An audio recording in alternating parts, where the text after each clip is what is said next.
Hello and welcome to episode number 29. Today we're going to talk about the math behind bonds. Let's do some math. Now, why do we care about bonds? Well, remember, the equation assets equals to liability plus equity explains the need why companies have to issue bonds or they have to sell their equity, because this is the way how they get their assets. So let's say if a corporation needs to raise money, they can issue bonds to bondholders, and bonds, what is going to be is basically going to be debt. So let's do the definition of what is a bond. A bond is a long-term contract under which a borrower agrees to make payments of interest and principal on specific dates to the holders of the bond. So as you can see here, bonds basically what they're just debt. So a lot of companies are going to use bonds to basically tell them, like, look, if I issue this bond to you, then you get the money right away. You're basically like lending the money, to put it away, and at the end of the life of the bond, you're going to have to give them that value back that they gave you, but in between, you're going to have to do what is called the payments. But before we get there, let's figure it out first. What are the type of bonds that, the most common ones? So we have the treasury bonds. These are sometimes referred to as government bonds, and basically they're issued by the U.S. federal government. We also have corporate bonds. As the name implies, they're issued by corporations. Municipal bonds, these are issued by state and local governments. And then you have foreign bonds, which basically are issued by foreign corporations or governments. You can see here that basically bonds, what it is just debt. When you hear bonds, that should be what you should think. Okay, it's just debt. Now, what are the key characteristics of bonds? Well, first, let's start with the par value. What is the par value? Well, let's do the definition.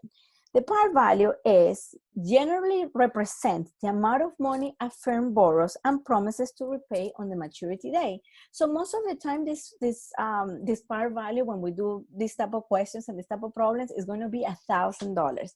But as you can see here, this value can change depending on the corporation.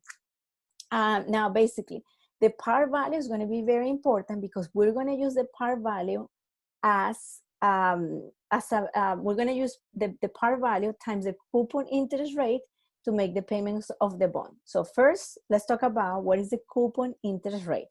Now, $1,000 is going to be your par value, but then the company needs to tell you, okay, we're going to pay you this interest rate, and that's going to yield this payment during the life of the bond. That way the investor can say, oh, okay. And then once you finish that, you're going to also pay me, my $1,000.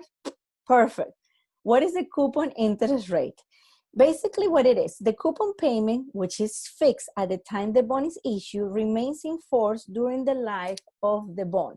So this is just basically the corporation telling you, listen, I'm going to give you a 10%. So your payments are going to be what? For 15 years. So your payments are going to be 1,000 times 10%, and that's going to determine your payment. We're going to need to do this math because this is going to be used to find the value of the bond. Maturity day. The maturity day is a specific day when the par value must be repaid. Now, the maturity day could be 15 years, 10 years, 3 years, 2 years, months, whatever it is. The company basically sets that, and then from there, what we're going to talk about is how to calculate the present value of the bond. Before we do the bond valuation, I want to show you this number line, and I want to show you the formula that we use mathematically to find out the value of the bond.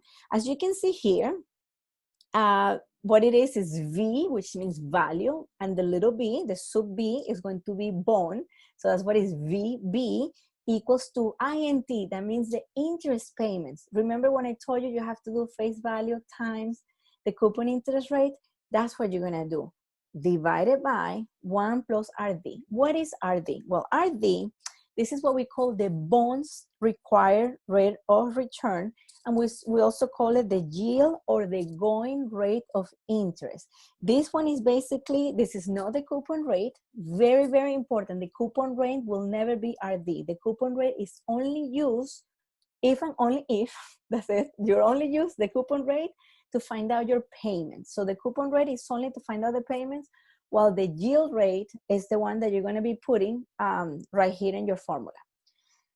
Now, at the end, as you can see in the formula, you have an M, and that means the maturity, they define it here, M, as the par or maturity value of the bond. Usually it's going to be 1,000, divided by 1 plus RD. We already know that that's the bond required rate of return, to the N. N is going to be how many periods you have. So, for example, N is the number of years before the bond matures. Now, this formula seems complicated, and obviously doing it by hand is a pain in the neck, let's be honest. So that's the reason why I'm going to show you today how to do it in the TI-83 and how to also evaluate a bond using Excel.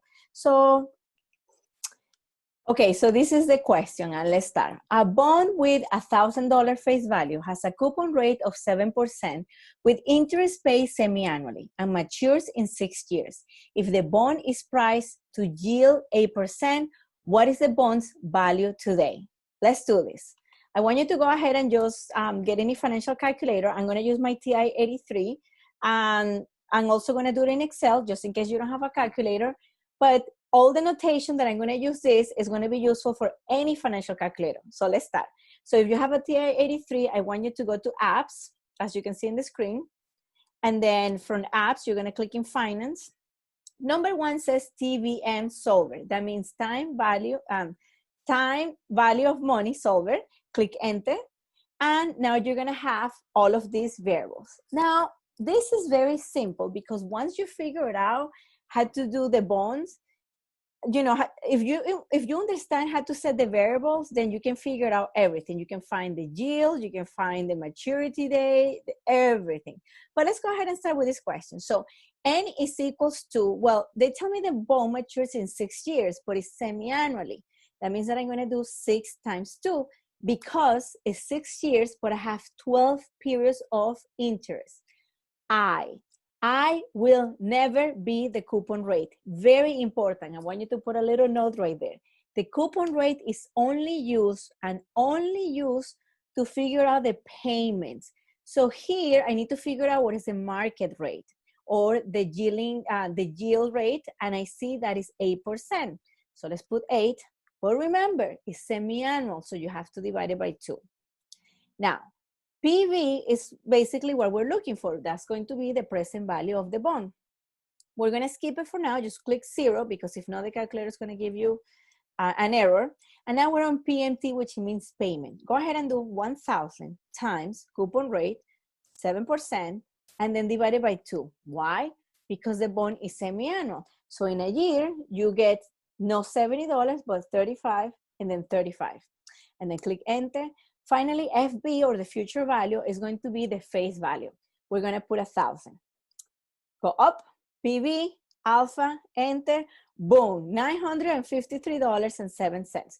So if you go to a company and you see that the coupon rate is 7%, but you see that the market is giving 8%, you cannot think, you say, well, the market is actually paying 8% and this company is paying 7%.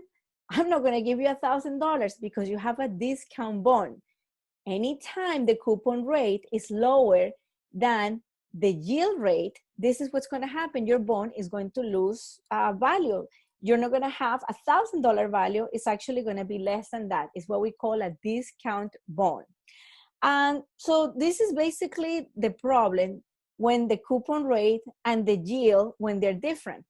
Now, let's say that is the opposite. Let's say that your coupon rate or your company where you are is paying much more than what the market is paying. Well, let's go ahead and do, again, the calculator. But now we're going to do a little bit of a change. We're going to keep the 7% coupon rate, but now we're going to assume the bond is priced to yield at 6%. So nothing changes except I. So instead of 4, you're going to do 6 divided by 2. And then PV, so we do alpha, enter, bond. The bond price is $1,049.77. That means that you have a premium bond. That's awesome because as you can see, you're going to be getting a value more than 1,000. So that's good. Now, let's just now assume, okay, that the coupon rate is 7% and the market is also giving 7%. So let's do it again. So instead of, I'm going to do 7 divided by 2, and then I'm going to do PV, alpha submit, and look at that, you got 1,000. Why? Because you have a par value. As you can see here, when the coupon rate and the market, and the market is paying the same, no one cares. You can get 1,000 here, 1,000 there.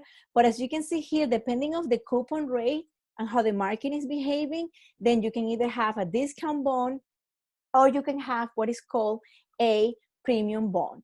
Now, let's go ahead and do this in Excel. What I do in Excel, and I'm showing here, and just basically, starting for 0. So I put N, I put I put PV, I put PMT, and I do FB. The reason why I do it this way, because I feel like when you're doing finance and bonds, if you get used to the order, you go much faster in the question, and I feel like you have a little bit more control of the variables, to put it that way. So let's go ahead and put first what we wanted to do. So N, we can do equals 6 times 12, right? I, let's just do the original problem. We said that it was a coupon rate of 7%, but the yield rate was 8%. So I'm going to do 0.08 divided by 2. PV is what I'm looking for. I'm going to skip it. Payment, I'm going to do 1,000 divided times 7 and then divided by 2. And future value, I'm going to just put 1,000. Now, once you're here, look what's going to happen. I'm going to go ahead and show you. I'm going to go ahead and do equals. Because I want the PV, what I'm going to do, I'm going to do PV, and then Excel is going to ask me, hey, what is the rate? And then I click here. The rate is 4%. NPR, how many periods? And then you click here in 12. And then it's going to ask you, what is the payment? And then you click here. And then it's going to ask you, what about the future value? And you click here, and I just close it. And look at that. You get here the same amount that we got before, $953.07. Why is the PV in the calculator and in Excel negative? Because what they're doing is a regression. And the calculator doesn't, or Excel, they don't understand that this is money. So if you want to fix that problem, you go ahead and you just put ABS in the front, and then boom, now you have a present value. Now let's do the little trick that we did before. Let's assume now that our rate, remember before it was 6%, so just go ahead and just change it here. I put 0.06 divided by 2, and look at that. The value changes right away. Do you remember when we did 7%? So what I'm gonna do is 0.07 divided by 2, and boom, you get 1,000. So this is how you calculate the price of the bond using the calculator and using Excel. Now, can you figure out the terms? Can you, the end? Can you figure out the payments? Can you figure out I? Yes, absolutely. No matter what they ask you, if you use the calculator, as long as you know which one, who is who, and I'm going to make another video, part 2, just doing basically just practice questions, and I'm going to be putting them on my Instagram, on YouTube, so you can see the different ways or the different type of questions they can ask you when you are dealing with bonds. I hope you enjoyed this, this little tutorial today. I use material based on this wonderful book. I love this book. It's super heavy and super nice. And basically it's very nice for my eyes. I hate digital books. I don't know if you ever had a real book compared to a digital book. It's a huge difference, especially like when the Sex in the City, she goes, and you're like, oh, they smell so good. Anyhow, I hope you enjoyed this episode today. I will be making more tutorials, so please stay tuned, subscribe, whatever you have to do, you know the whole thing. Like, follow, blah, blah, blah, blah, blah, social media. Thank you so much. Have a good day.